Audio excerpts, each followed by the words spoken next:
Now, we'll be taking a deep dive into Ashley Graham, the remake, and then after this video, we can take a look at Ashley Graham, the original. Of course, that's not a guarantee. I am planning on talking about something else. I'm so tired of Resident Evil at this point. Okay, now, if you guys want my version of what an analysis on Leon would look like, I promise not to be biased if that ever happens, but I doubt it will, and if it does, it probably happens a year from now. Number 1, Ashley's existence. Why does Ashley exist? Why is she blonde? Why did they give her a normal nose instead of making her look as unrealistically appealing as the rest of the Resident Evil cast? These are questions that will never be answered, except for the first one. Apparently the franchise required a victim for a sequel to Leon's presence in the franchise, and in all honesty, they did a great job with making Leon likable, since he's not entirely unbearable and his existence is necessary for not only the survival, but also the safety of Ashley. Ashley is the president's daughter who was kidnapped by this cult in order to prove some kind of point on the government of America. I don't really think this game thought its politics through, since why would a cult want to reveal or basically expose themselves like that? Because obviously the American army would get involved and then the entire cult would fall apart. They're really not that strong. They're a bunch of infected middle-aged villagers with minimum manpower and they don't even have proper weapons. They just have TNT and flaming torches. Well, torches in general, because torches are... I'm a moron. I mean, if it takes someone as small as Leon, one man, I'm not saying he's small, but he's one man, to take down the entire cult, then they really aren't that strong. Of course, this is thanks to the merchant. If it weren't for him, Leon would have run out of ammo and he'd be dead by now. Which means the merchant is the real hero in this story. That's not the point. When we first get introduced to Ashley Graham, she attempts to incapacitate Leon with a steel coat hanger. That might be bronze or some kind of copper. When Leon grabs it, considering the weight of this thing, that it drags somebody as angry as Ashley, and she's not that small, and anger does make you stronger, quite well built also, but it drags her shoulders down with its weight, meaning it is a heavy mother load of pure painful metal that could have killed Leon if he got hit in the face with that. He grabs it with the palm of his hand and mid-swing, which could break something called the metacarpal bones. I don't know what that is. Okay, it could also have caused nerve damage, which could have caused... What's with all these causes? It causes permanent losing proper function of his hand, basically. But this is about Ashley, so first off, either Ashley is really smart or the heretics are really stupid. Because first of all, I definitely wouldn't leave my victim with a coat hanger this heavy. It's like strangling someone next to a kitchen knife. You're asking to get murdered, or you just have terrible survival instincts. Regardless, Ashley kind of looks around the room in a panic after Leon throws the coat hanger out of her hands, as if she's looking to throw him with something else right after he introduces himself. She doesn't find anything, so she attempts to run away. I do believe hysteria makes women more stupid, because Leon states the fact that her father sent him before she runs away. He also closed in on her very slowly, which is what a predator does. A predator is more likely to stealth its way behind the prey before jumping on top of it, so blame it on hysteria. We can blame all stupidity in feminine stupidity in Resident Evil on hysteria, because they are women. Okay, Ashley stops by the window because she sees a bunch of pretty lights, which, fair enough, but these pretty orange lights end up being the torches of the townsfolk.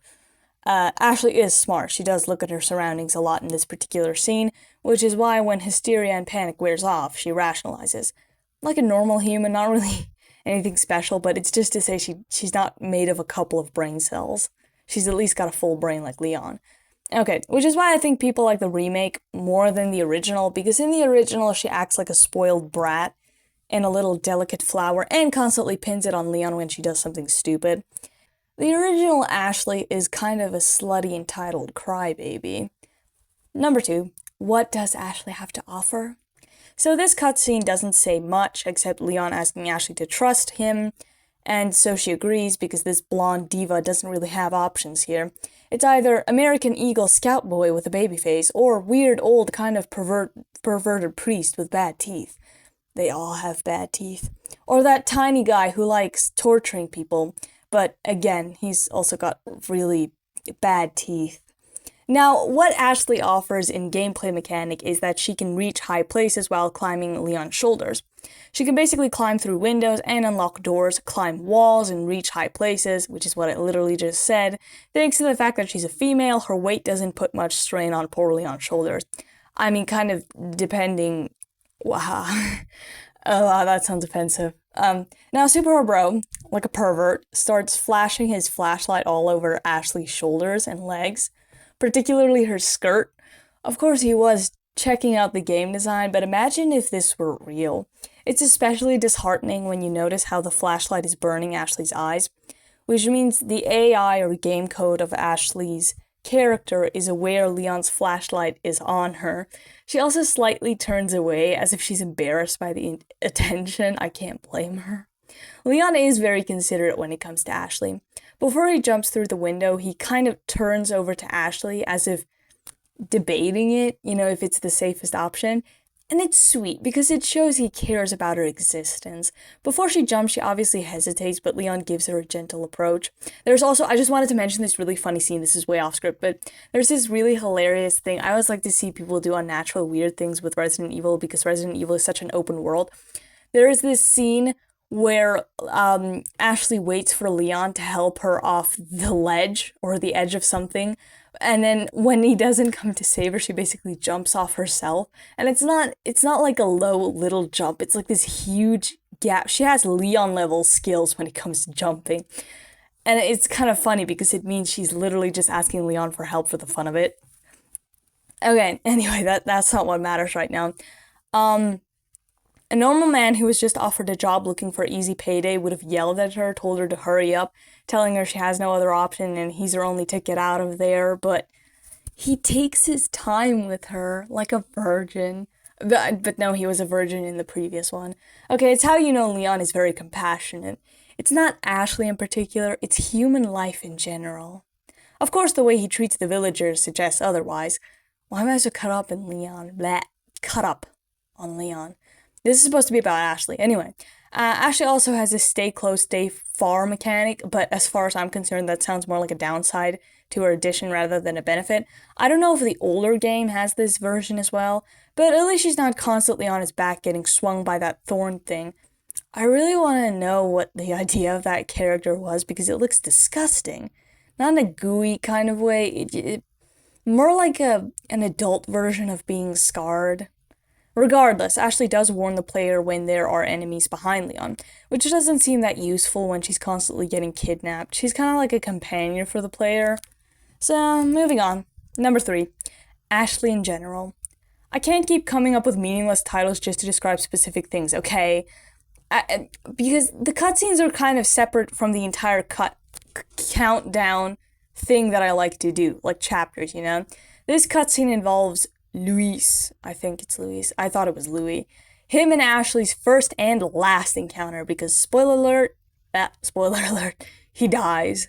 Guys, the R is supposed to be R, but if it's not R, then it's kind of R. Then it doesn't exist. I might as well be English. Okay, now, which is sort of sad that he dies, but at least he had a cigarette when he died, so it makes it less sad.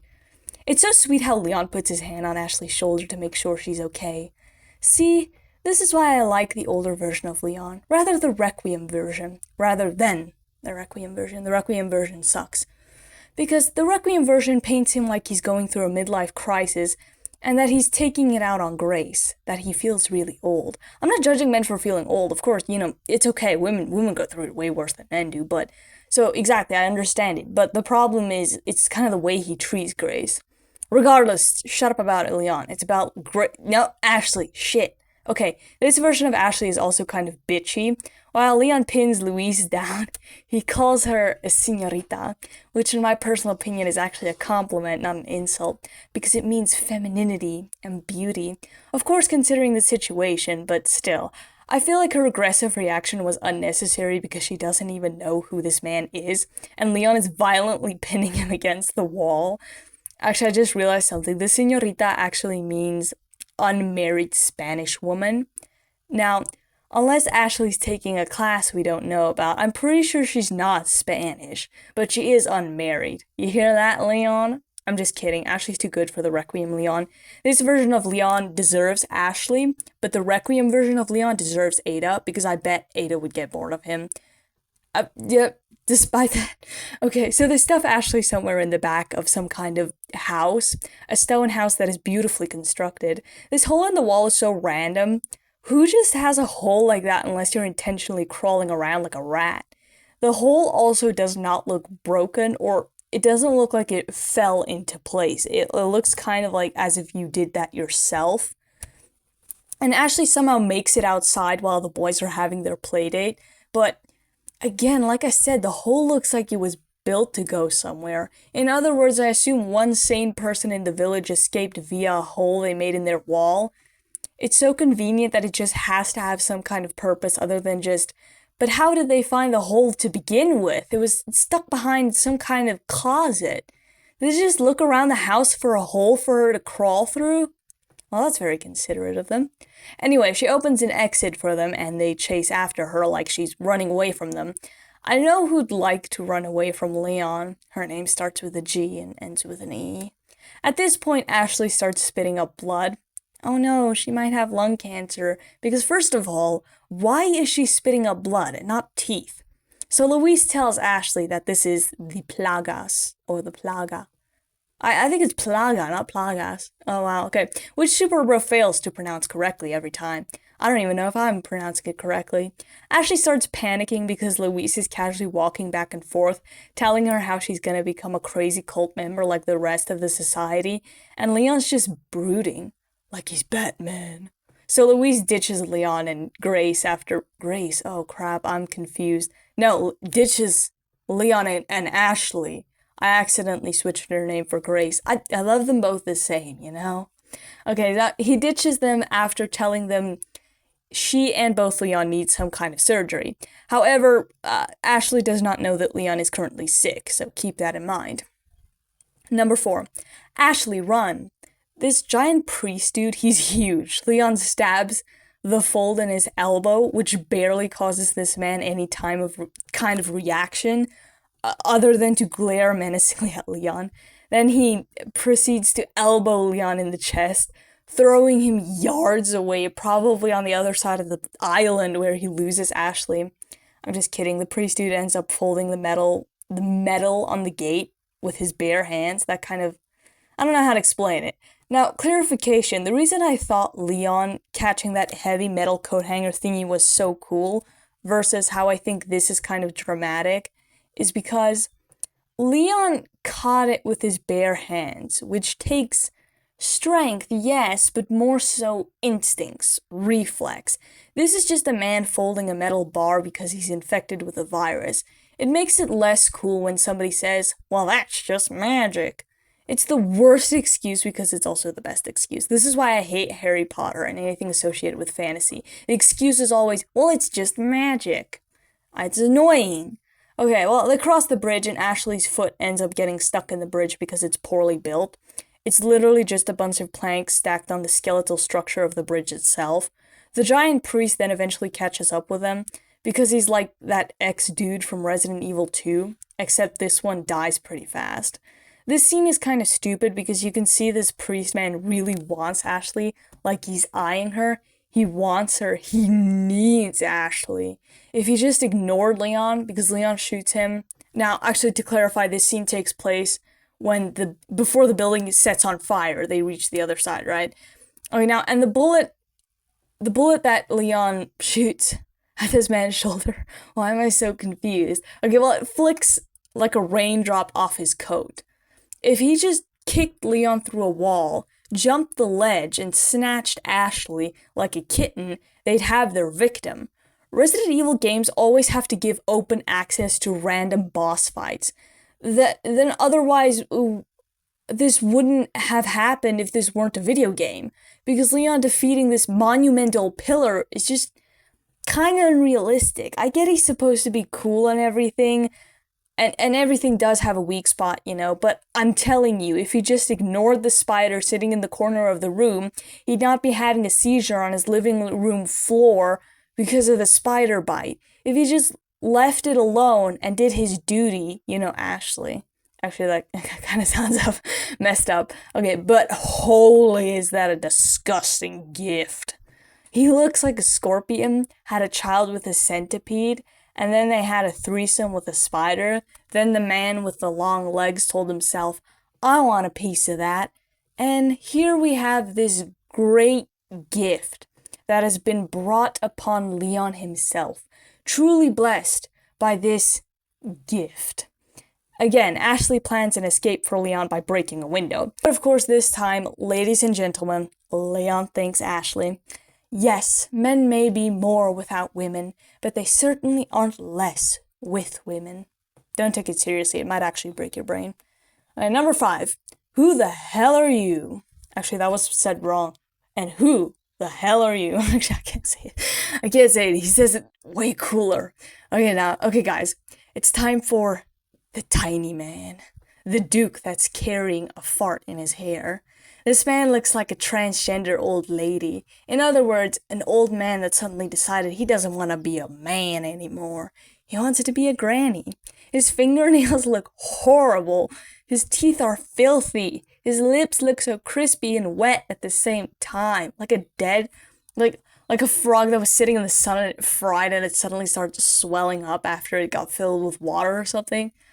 He makes kissing a frog look like kissing Leon. I won't deny Leon is good looking, but not my kind of good looking. But I'm talking about the general sense of what it means to be attractive.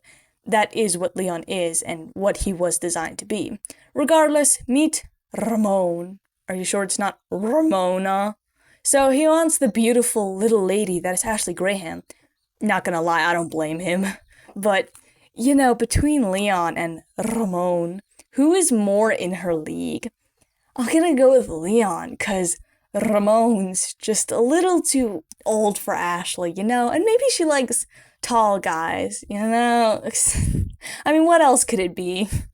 I love how Leon specifies, the girl's just fine, and then he adds like a full second later on purpose to kind of squash Ramon's ego by saying, with me, yeah, she was with me, yeah, me.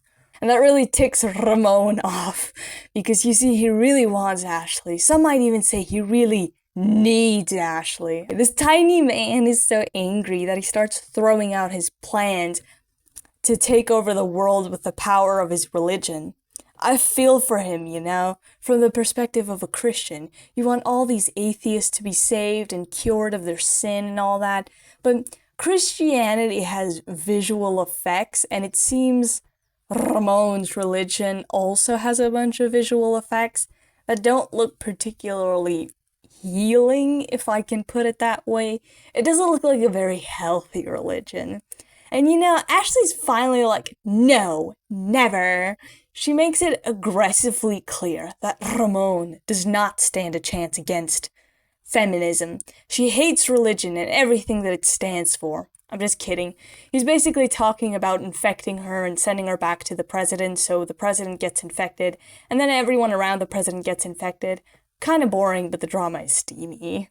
Even Leon's backing Ashley. You heard the lady. I'm telling you, it's hot. The pot is boiling.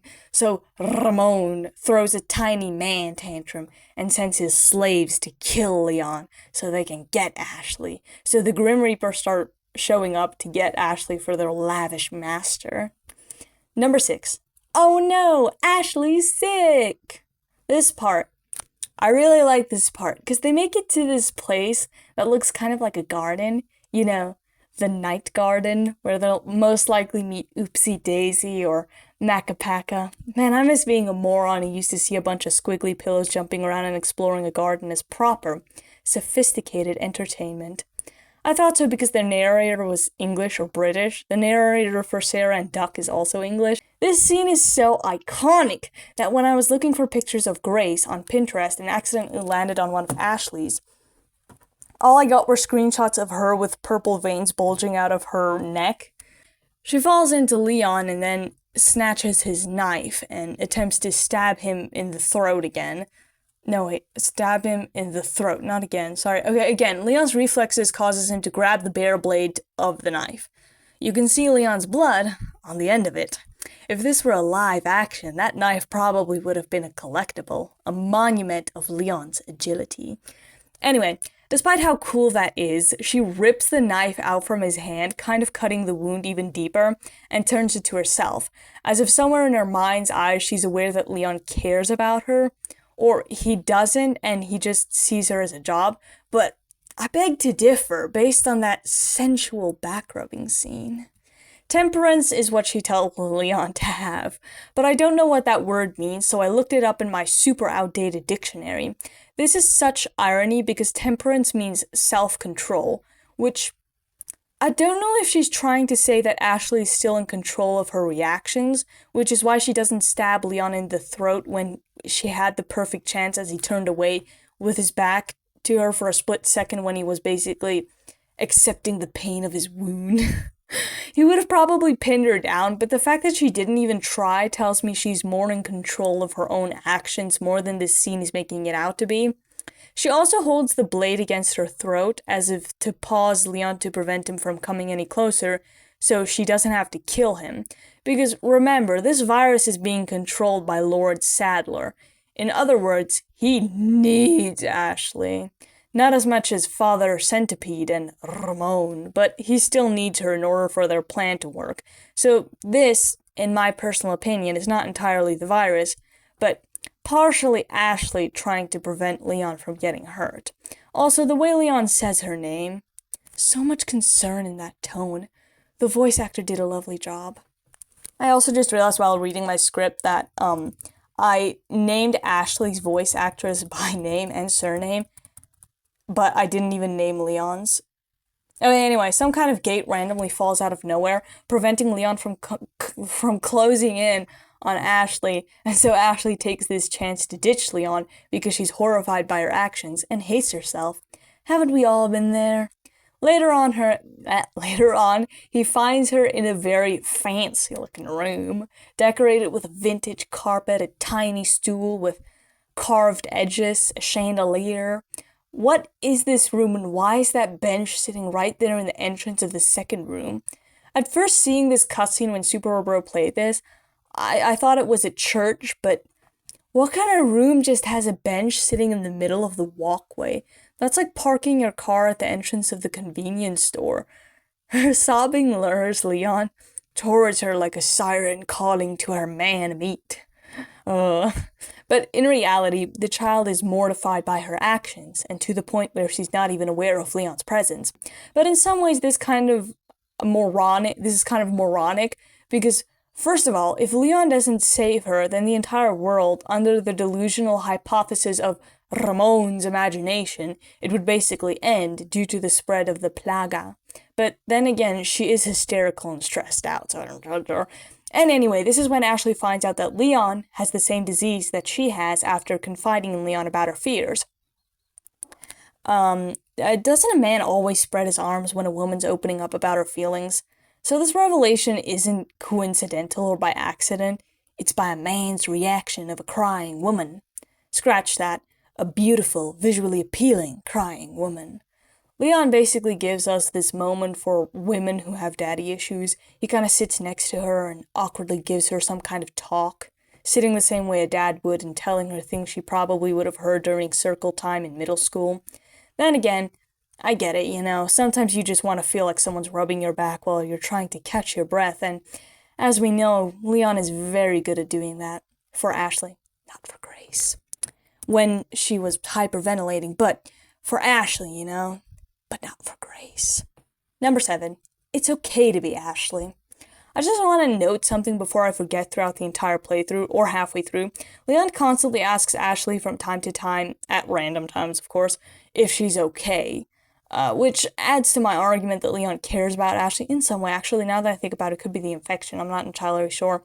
Anyway, then there's the partial scenes where Ashley starts asking Leon if he's okay, as if they mimic each other, halfway through, kind of, or somewhat. So, Ashley does have random scenes, like the scene where she tells him jumping across chandeliers, seriously, who does that? Which kind of reflects her teen mindset. She does sound like a teenager, but I believe she's 20 years old. Hell, I've seen 30-year-old women acting like they just hit puberty. There's also another one where she tells Leon she thinks he'd look good in a suit of armor, and he tells her it's not his style. I beg to differ. Which Super Bro took it as she's crushing on him. Actually, no, I need to do the accent. She's crushing on him. Okay. How do you do it? Okay, she's crushing on him. I'm literally stereotyping English people. Okay, but in my opinion, have you seen Knight Armor? It's literally the most decked out suit you can get. It hides every inch to the point where you don't even know who's standing behind the helmet. In other words, she's saying he'd look good if people couldn't see him, which could be called a backhanded compliment, but I prefer to call it a full-blown insult. It's like telling a woman you'd look good in a nun costume. It's the opposite of what it's supposed to do. Ashley also has this deafening shriek when Leon gets smacked by something huge. I think it was a hammer in Super Robo's case. Or no, maybe it was one of the weak enemies he tried to stab or something. But she has this shriek, and I could just imagine how much the voice actress's throat hurt after that scream, not including the same scream when she gets kidnapped. Voice acted by Genevieve Bushner, I think? Bushner. I think it's Bushner. Okay, who is currently 34, which means she would have been, depending if it was 3 or 4 years ago, 32 or 31, or 30, depending on how long production takes. Actually, considering how long time ago that was. No, wait, yeah, 30 sounds about right. But take that into account. She sounds exactly like a woman in her 20s, if not younger. She sounds like Sydney Sweeney, except the coherent English-speaking version. Because no offense to Sydney, she has this awkward bubble in the back of her throat that makes it sound like she's swallowing an ice cube while talking. I wonder if a human can actually do that. Also, she motion acts for Ashley's character, which is where she wears a bunch of buttons as the computer kind of downloads her body frame and slaps it into an animation format, a 3D animation format, might I add. I don't know how to explain it, but it's super cool. I never knew this was a thing until I saw Grace's voice actress do it. Ashley also comes with you to this tiny game setup that the merchant does in order to give you free prizes. This stage is outside of the game's main story, so Ashley's reactions are more normal and less as if she's gonna die any second now. It's also weird because this is after Ashley had that whole incident where she almost killed Leon. Also, random thing, Super Robo accidentally, I believe accidentally, zoomed in on her legs while she was sitting on the barrel. I just think it's funny because he's done it twice now. Never noticed that until now. Now, for the main reason why I named the title. This is the part when the player gets to be Ashley. First of all, the cutscene. Leon does a lot in this cage and some very interesting techniques that add to why he's so cool, but I choose to analyze his cutscenes in a separate video that'll probably never happen. Because if I do the fourth one, I'm gonna have to start with the second game where Leon's character started. Then that means I'm also gonna have to analyze the dumpster trash that is Resident Evil 6 and random garbage. Because the fact that Super Bro compared Resident Evil Village's concept with Resident Evil 6 tells me I'm gonna hate it. Because Resident Evil Village was a bunch of unrealistic hot garbage. I'm saying garbage a lot. The entire thing was literally folding the confines of reality just so Ethan wouldn't die until the very end. Because they wanted to make it extra emotional. That worked, okay? That was very emotional how he held Rose after all that trauma. Anyway, I forgot to tell you where the cage came from. So there's this 3-headed creature thing that has severed heads that look like gold. How Leon is carrying those from one place to the next is beyond me, and most likely you as well. Ashley doesn't get stuck in the cage because for some reason she decided to break formation and stand like 10 feet away. Even when Leon tells her to get back, she's literally standing in the same position she was standing when he placed the head. As if she knew. Does she know? Is she suspicious? Anyway, this is really lucky for Leon, because I'm pretty sure if he would have accidentally stabbed her in the head if she were in that cage with him, considering all the enemies that keep falling into the cage somehow. She runs away from Leon as he advises her, and this is where we finally realize why Ashley shouldn't actually run away from Leon. So, one of the torch-holding Reapers chases Ashley towards a dark room with a sliding lock. How she knew there was a sliding lock is kinda odd. First of all, it's so dark that this means she risked getting caught just to check if there was a lock. Not to mention, you'd have to feel around because the room is so dark that you can't even make out the door. I don't know if this accounts for Ashley's smarts or the fact that she's ultra aware of her surroundings. Both of those things might as well be the same thing. Okay, after locking the door, Ashley stands flat down in front of it to prevent the infected Reaper from getting into this vicinity. Almost said victim. As if her weight is gonna prevent him from kicking her across the room. I'm sorry, but I wouldn't rest my back against that door the first time he kicks it. Isn't it locked as well? Why is she doing that? She also whispers under her breath that Leon should wait for her. Yeah, as if he's going anywhere anytime soon. So, Ashley collects this interesting lantern that's got some kind of blue gem inside of it. I bet Leon would have wanted to collect that so he could indent it in an antique and sell it to the merchant. They talk about the merchant scamming Leon. No, Super Bro mentioned the merchant scamming Leon with his prices. Leon is scamming the merchant with his prices. Now, this lantern is very vital to Ashley's survival. I'll explain later. For some strange reason, this first night Ashley comes across has this random blue flame sitting next to its head. Actually, I want to add that the blue flame does not mean what I'm about to say it means, but it actually prevents the knight from moving. That is why he's not moving when he notices Ashley. Now, I don't know the significance of blue fire, so I asked Google. It's apparently complete combustion and extreme heat in science, although if we're going metaphorically, it means purity, divine wisdom, and protection. I don't know about you guys, but the closest thing I see resembling that guy is protection. Even then, it's not spiritual protection. She finds a random clock. I forgot what Super Bro did with it, but is it just me, or is this entire game built on finding numbers and codes to the point where Resident Evil villains started finding creative ways of figuring out their own passwords? Why wouldn't they just put it in a notebook so that some stranger wouldn't have the possibility of cracking the code? But then again, Resident Evil would basically then just be Call of Duty without all the puzzles. This is where Ashley realizes, of course, after discovering the secret room, that the knights are these, I don't know what you call that, night creeper, creepy crawly, that thing moving around underneath your feet while you're swimming. I'm getting sidetracked. She also discovers that her lantern is magical, unlike Tangled, where the lanterns aren't actually magical and they're just for visual appetite. I'm hard to please and I hate myself for it. Okay, what shocks me the most about these knights is that you can tell when he closes in on Ashley that he's raising his sword to most likely bring it down on her head. Poor Ashley, she has so many ways to die, it's actually sad. Now, this plaga is controlled by Lord Sadler. Now, if it really is, then why are they trying to kill the very thing they need? Everybody needs Ashley. She's the saving grace. Unless these are like booby traps or a trigger thing where any mortal is fair game if they dare trespass the magical stairs of the clock, which is interesting considering Ashley does not encounter these knights until after solving the clock puzzle, which means they are triggered by that for some reason. How lucky is Ashley to just randomly have picked up the very lantern that prevents these things from moving? This reminds me of FNAF Security Breach, where Gregory stuns the robots with his phaser blaster. It's a phaser blaster, guys, not a phaser blaster, because Freddy says phaser blaster.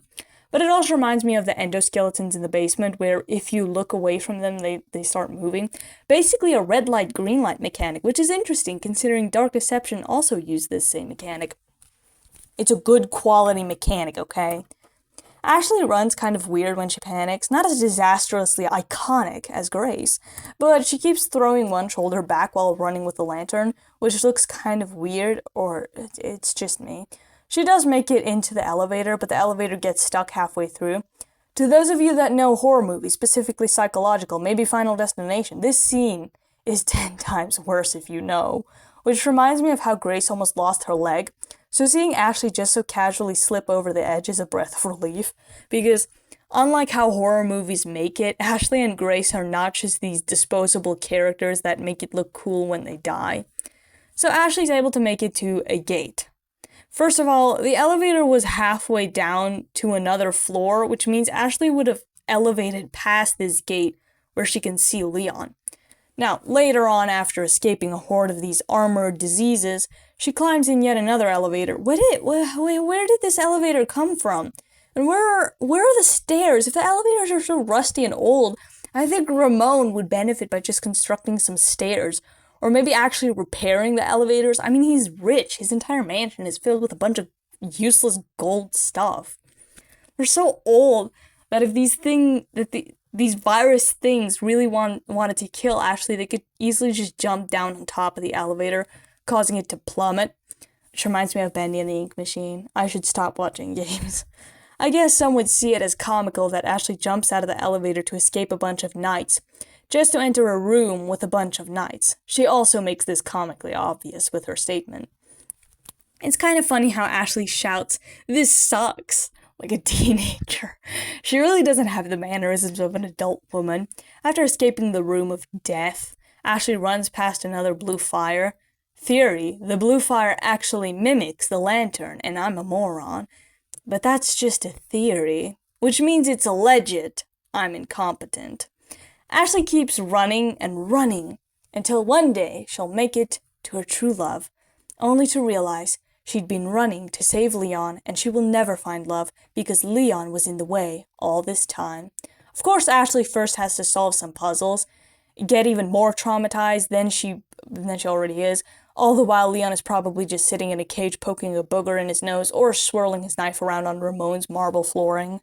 I don't know if marble flooring could get chipped, but if it can, then Leon probably just chipped it.